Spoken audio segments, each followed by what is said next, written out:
A última vez que o mundo viu a Jesus, ele estava morto. Essa foi a última visão que o mundo teve dele. Apesar de fazerem muitas misturas com isso, e inclusive existem filmes que aparece ele vivo para incrédulos, mas na realidade não. O mundo o viu morto. Termina ali a história do mundo, com Cristo morto.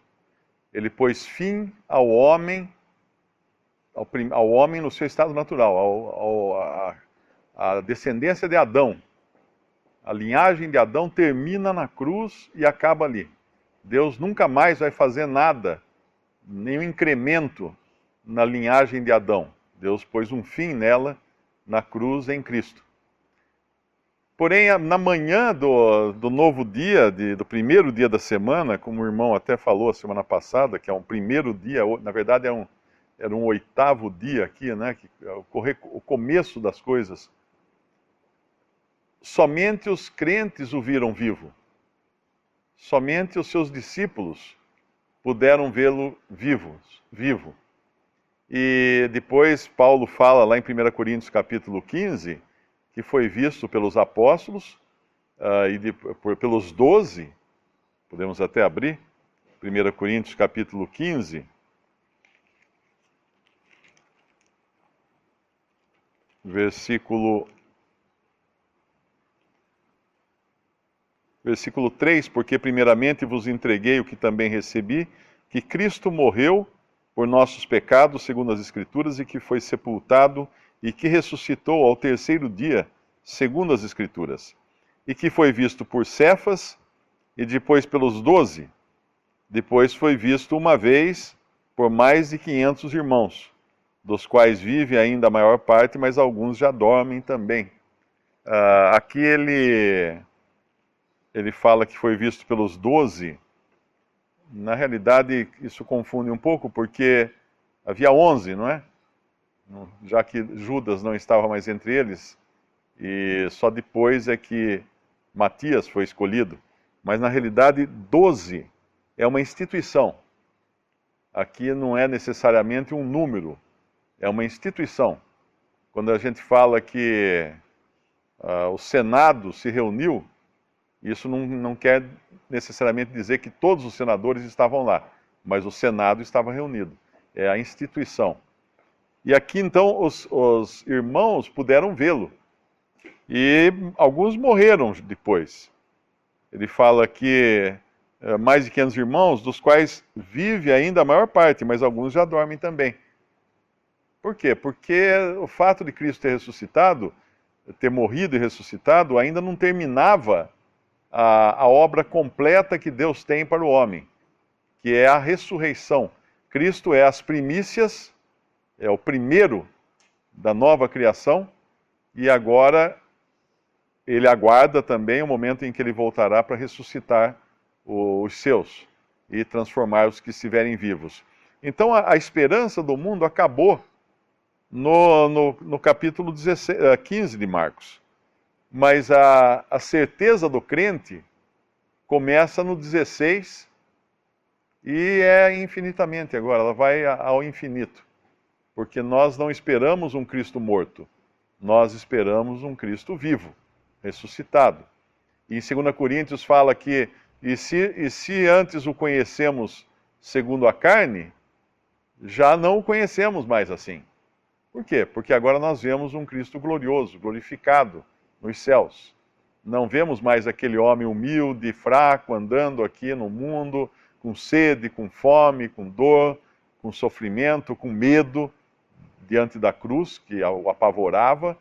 Não há mais esse andando aqui. Nós temos agora um Cristo vivo nos céus. É esse com quem nós nos ocupamos. Não crer na ressurreição deixa o ser humano no estado desses discípulos aqui. No versículo 10 fala que eles estavam tristes e chorando. E mesmo com a afirmação, o testemunho de Maria Madalena, ou Maria de Magdala, Madalena não é sobrenome dela, na verdade é a cidade Magdala, a região de onde ela vinha, chamava-se Magdala. Mesmo com o testemunho dessa Maria, eles não creem. E assim é também a vida de quem não crê na ressurreição de Cristo. Porque ela termina lá na morte só. Ela não tem nenhuma esperança. E o Senhor vai jogar em rosto deles a incredulidade no versículo 14. Por duas vezes aqui fala que não tinham crido, discípulos que não creram. Primeiro, quando eles escutam o testemunho de Maria Madalena. Não creram, no versículo 11. Versículo 12, depois manifestou-se noutra forma a dois deles que iam de caminho para o campo. E indo esses anunciaram-nos aos outros, mas nem ainda estes creram. E aí vem o Senhor e tem que lançar em rosto a incredulidade deles. No versículo 14, finalmente apareceu aos 11, aqui é o número mesmo, estando eles assentados juntamente, lançou-lhes em rosto a sua incredulidade e dureza de coração, por não haverem crido nos que o tinham visto já ressuscitado. Nós vivemos agora na fé do ressuscitado. É nessa fé que nós vivemos agora. Sabemos que ele morreu, pagou os nossos pecados, mas não vivemos na fé do morto, como tem no catolicismo aquelas procissões, acho que é a Semana Santa, que colocam uma imagem de Cristo morto, aí fazem uma procissão como se fosse um féretro, com todos seguindo. Antigamente tinham as mulheres, as carpideiras, que choravam na procissão. Eu era criança, eu achava muito estranho aquelas mulheres chorando na rua. Mas era por quê? Porque estavam lidando com Cristo vivo, morto, ocupados com Cristo morto. Mas ele está vivo. A ocupação do crente é só do lado de lá da tumba. Não é à noite, é na manhã do novo dia, do primeiro dia da semana. Como mencionou, vamos voltar em 1 Coríntios 15, versículo 23. 1 Coríntios 15, sempre lembrando, fala, né? Já foi mencionado de passagem, fala da ressurreição. E essa ressurreição se dá em uma ordem, em uma ordem. Versículo 23 fala: mas cada um por sua ordem, Cristo as primícias. Então o que nós estamos vendo ali é essa ressurreição, primeira ressurreição, essa primeira fase, que é a ressurreição de entre os mortos. A pedra foi retirada, no versículo... segura em 1 Coríntios 15, volta em Marcos 16, segurando em 1 Coríntios 15. Marcos 16, versículo 4. 16, 4. E olhando, viram que já a pedra estava revolvida, e era ela muito grande. Essa ressurreição de entre os mortos não deteria o Senhor Jesus dentro da tumba. Isso era somente um sinal.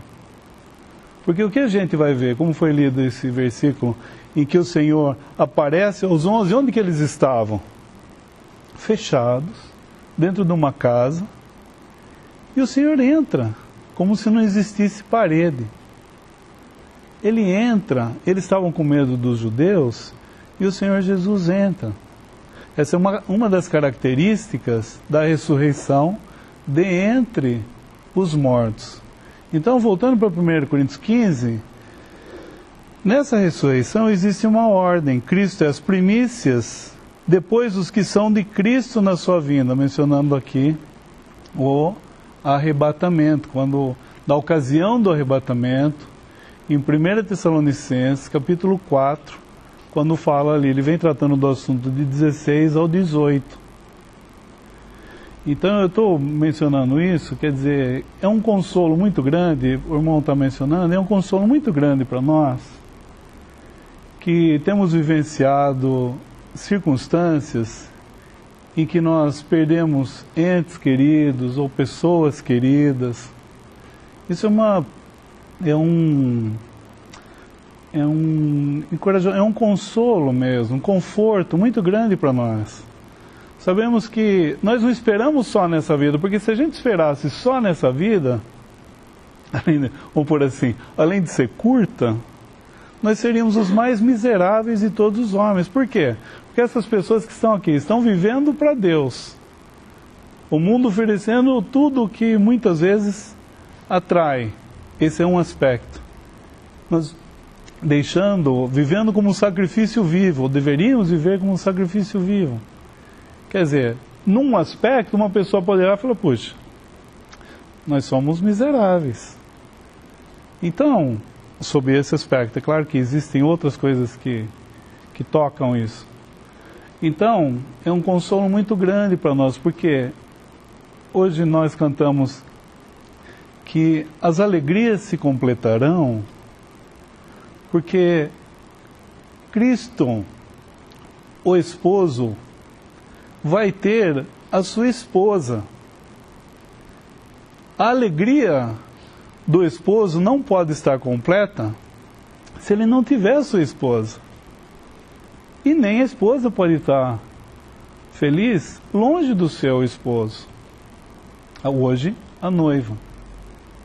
Então as alegrias se completarão, nós cantamos face a face, nós vamos estar face a face diante do Senhor. Isso é um consolo muito grande, saber que se nós não formos arrebatados, nós seremos ressuscitados. Então aquelas pessoas que já estão na presença do Senhor, os corpos não. Mas nós estaremos todos diante do Senhor, em gozo, essa alegria, né? O gozo. Então vendo Cristo as primícias, depois os que são de Cristo em sua vinda, e depois tem os mártires que serão arrebatados, que serão ressuscitados no final da grande tribulação, que terão as suas bênçãos, a sua porção celestial também. Não farão parte da igreja, dessa noiva, mas esses terão a sua porção celestial. Estou pensando em Apocalipse. Então, voltando para Marcos, capítulo 16, quando nós estamos vendo Jesus ressuscitado, nós estamos vendo as primícias agora. E existem outras fases, né? Essas outras fases dessa primeira ressurreição, chamada também de ressurreição dos justos. Esse assunto é bem conhecido entre nós, mas é sempre bom nós reavivarmos isso, trazermos isso à memória. Claro que nós não esperamos passar pela morte, mas nós estamos sujeitos a ela. Então, esse que está falando aqui, pode não estar aqui amanhã cedo. E pode não ocorrer o arrebatamento. Então, qual que é a nossa alegria? Saber que se esse aqui que está falando não estiver aqui amanhã, todos já sabem onde ele vai estar. Alguns estudiosos da Bíblia colocam em dúvida a genuinidade dessa passagem, de 9 a 19, de Marcos 16, 9 a 19, porque ela não aparece em todos os manuscritos, aparece em alguns e não em outros. Os comentários, normalmente, de Kelly, de Darby, mostram que procede entender que ela, sim, pertence aos melhores manuscritos, esse trecho aqui. Mas eu me lembro, sempre que eu penso nessa passagem, eu me lembro de uma historinha que eu li uma vez num livro, que era um pastor foi visitar uma das ovelhas da sua igreja, e era muito erudito, e quando ela comentou dessa passagem, falou assim, minha irmã, mas essa passagem não tem nos melhores manuscritos. Mas tem aquela outra também, tão bonita assim, assim. Não, aquela também não é certeza, porque os estudiosos acham que Mas tem aquela também que diz assim, olha, essa também eu sinto dizer, mas ela não é verídica. Aí ela começou a chorar, a mulher começou a chorar, ele falou para ela assim, nossa, mas eu não queria deixar você triste. Ela falou, não estou triste, eu estou alegre. Porque se essas passagens que não são verídicas me trazem tanta alegria e tanto conforto, quanto mais as verídicas, né? Quanto mais ela estava emocionada do poder da palavra de Deus.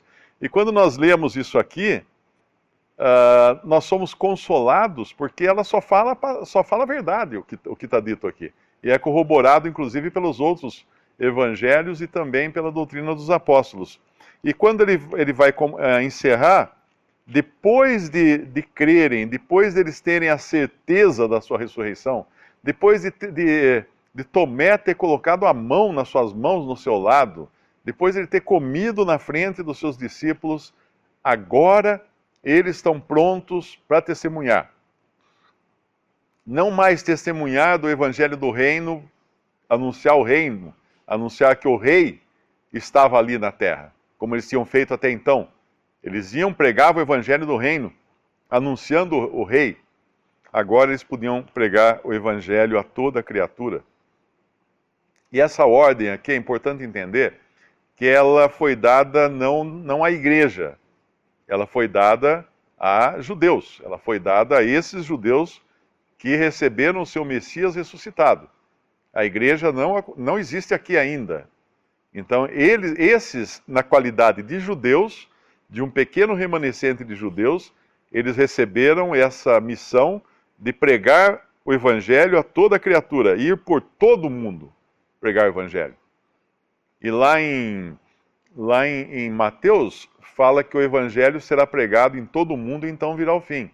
Por quê? Porque depois do arrebatamento da igreja, o remanescente judeu que estiver na terra continuará essa missão de pregar o evangelho. Vão continuar evangelizando, não é?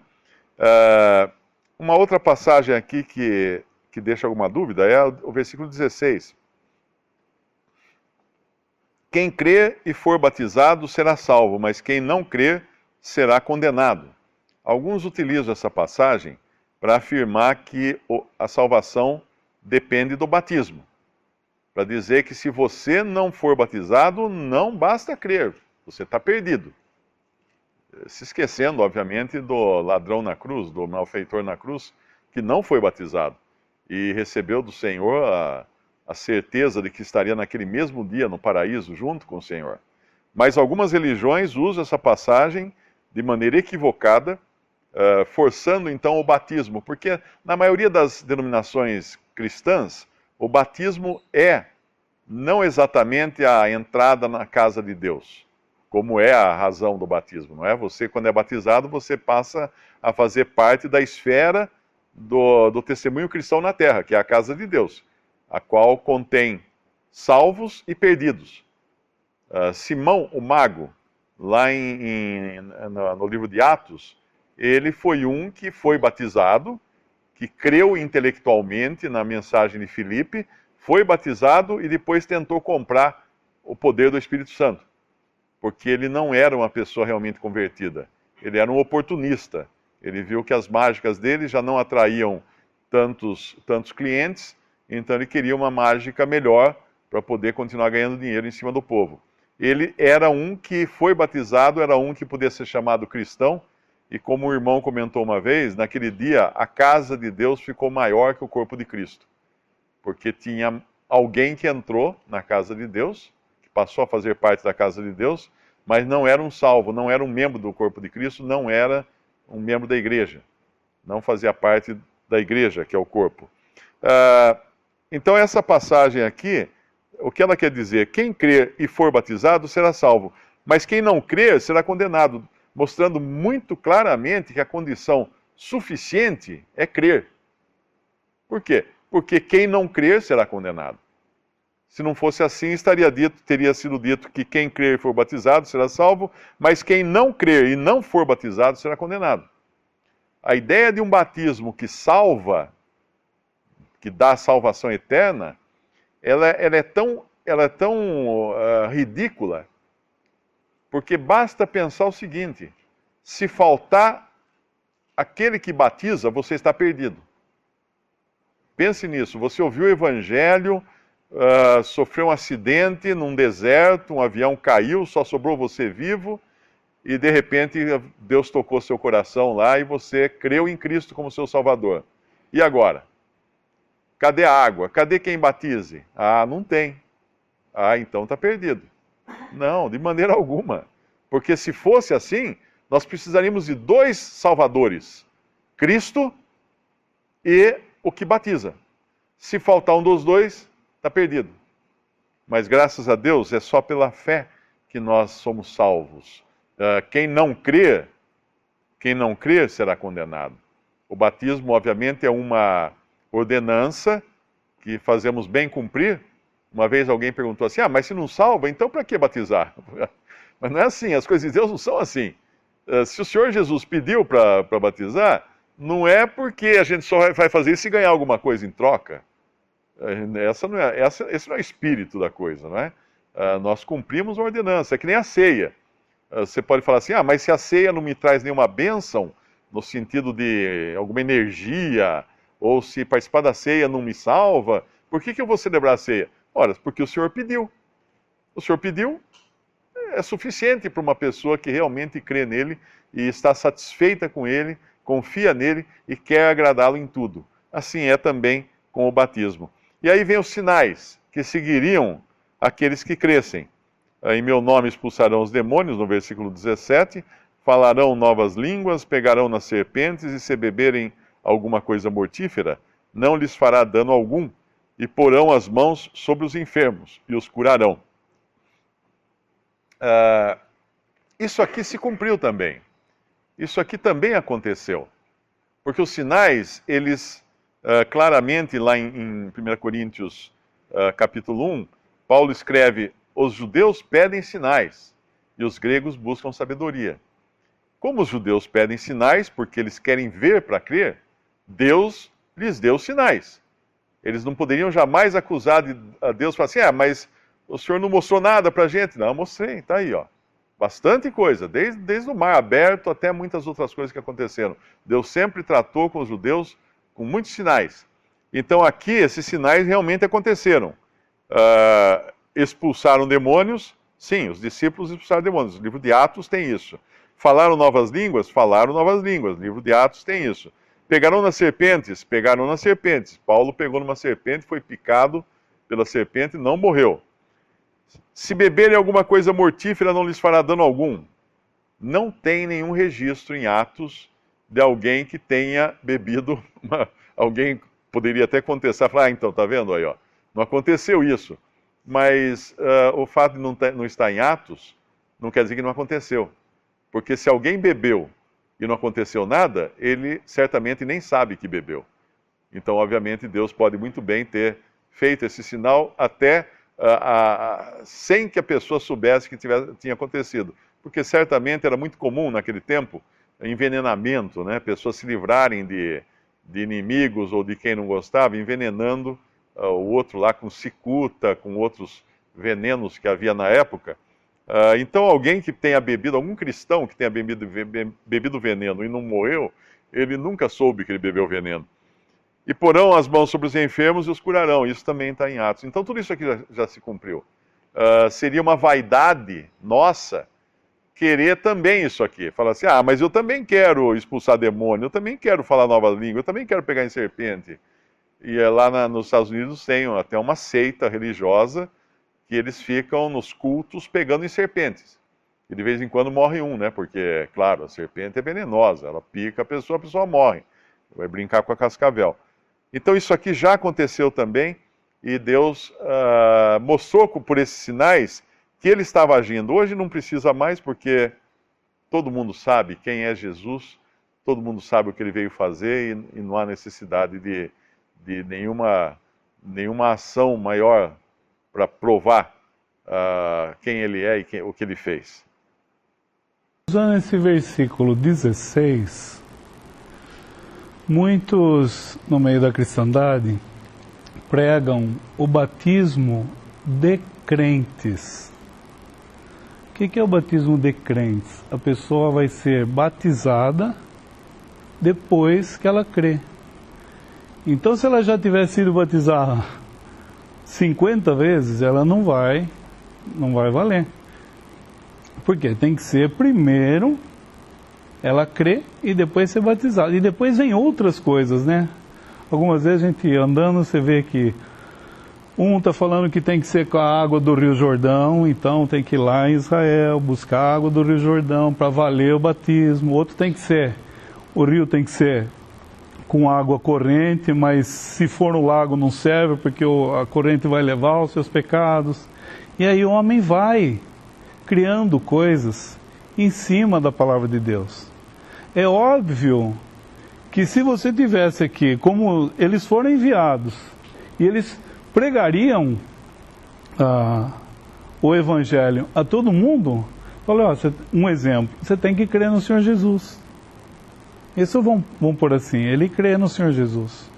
Agora, se chegasse para a pessoa e falasse assim, olha, você tem que ser batizado em nome do Pai, do Filho e do Espírito Santo. Para o Senhor Jesus, você vai, mas peraí, quem é Jesus? É óbvio que quando eles pregavam o Evangelho, eles iriam falar desse nome. E depois, aquele que cresce ia ser batizado, ele ia dar um testemunho público e o batismo com água, ele entraria através, e não a forma de batismo.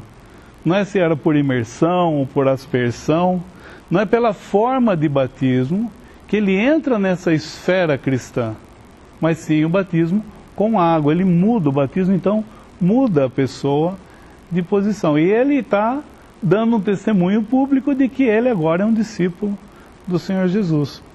Então, hoje nós temos visto muito, há alguns anos já, essa doutrina de batismo de crentes, seguindo esse versículo aqui também.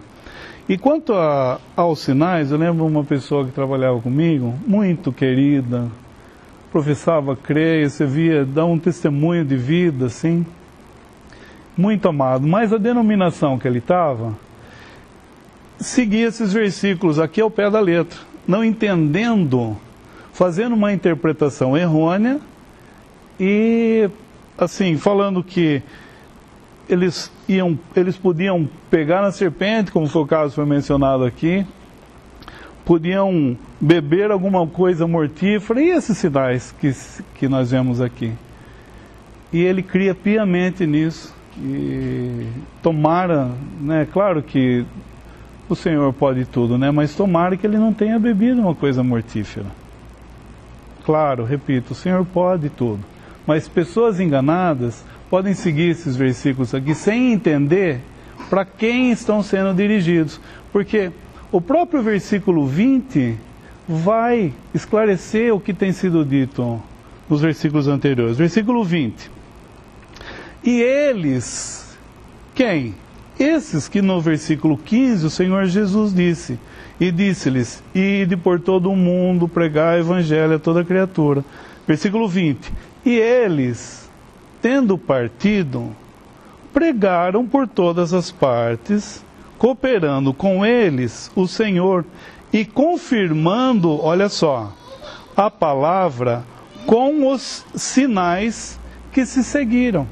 Então todos aqueles sinais se seguiram, eles pregando por todas as partes. Então, vendo dessa maneira, fica muito mais simples de entender, e doutrinas muito perniciosas têm sido feitas em cima desses versículos que foram mencionados. Versículo 19, dá para imaginar a alegria dos céus, a alegria nos céus, quando esse homem foi recebido. Versículo 19 fala assim, ora, o Senhor, lembrando, o Senhor é um homem. Ele não saiu do céu como homem, mas ele volta ao céu como homem. Então, o Senhor, lembrando de que no Evangelho de João, capítulo 1, fala assim, no princípio era o verbo estava com Deus, ou a palavra, né? E o verbo era Deus. todas as coisas foram feitas por Ele. Sem Ele, nada do que foi feito se fez. Em Hebreus a gente vê, no capítulo 1, versículo 3, fala que sustentando Ele todas as coisas pela palavra do seu poder. Então, nós estamos vendo um homem fazendo tudo isso. Então, cada um aqui, vamos por assim, tem sido mantido por Ele. Esse mundo tem sido mantido por Ele. Só que o Verbo se fez carne e habitou entre nós.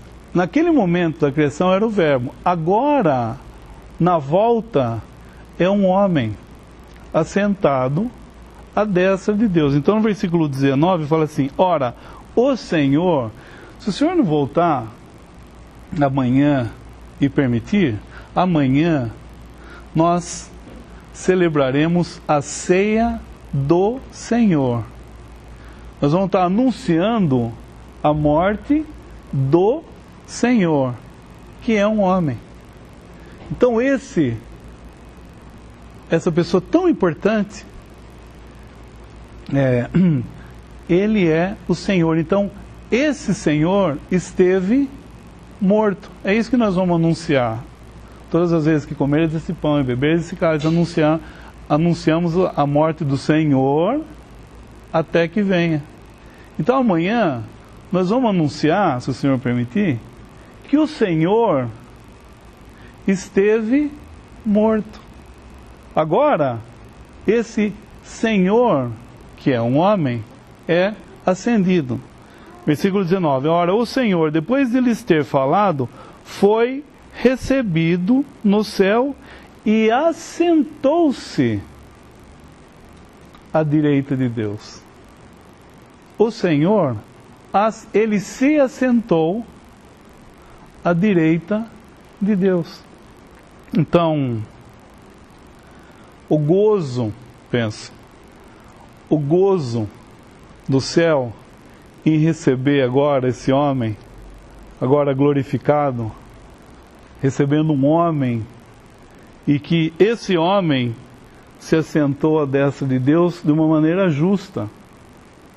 Não houve nada que Deus fizesse para facilitar, vamos dizer assim. Ah, ele é meu filho, então vou facilitar, né? Falando dessa maneira, reverentemente. Não. De uma maneira justa, ele assentou-se à destra de Deus. Então, nós estamos esperando esse homem voltar, porque ele não vai mandar os anjos. Vai ser assim: o mesmo Senhor descerá do céu, ou seja, o Senhor mesmo, esse Senhor aqui, mesmo, descerá do céu para nos buscar. Ele não vai mandar anjos.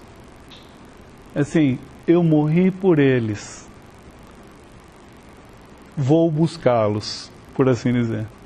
Então, que momento, né? Que assim como foi esse momento de o céu receber esse Senhor, que momento desse Senhor me buscar a sua noiva e estar juntos, né? Por isso esse hino que nós cantamos realmente toca, porque fala que as alegrias se completarão, né? Esse Senhor se completando já o esposo, a alegria vai se completar tendo a sua noiva, por quem ele entregou sua vida, e a noiva, a alegria de ter uma pessoa que ama tanto, sabendo que é tão amada.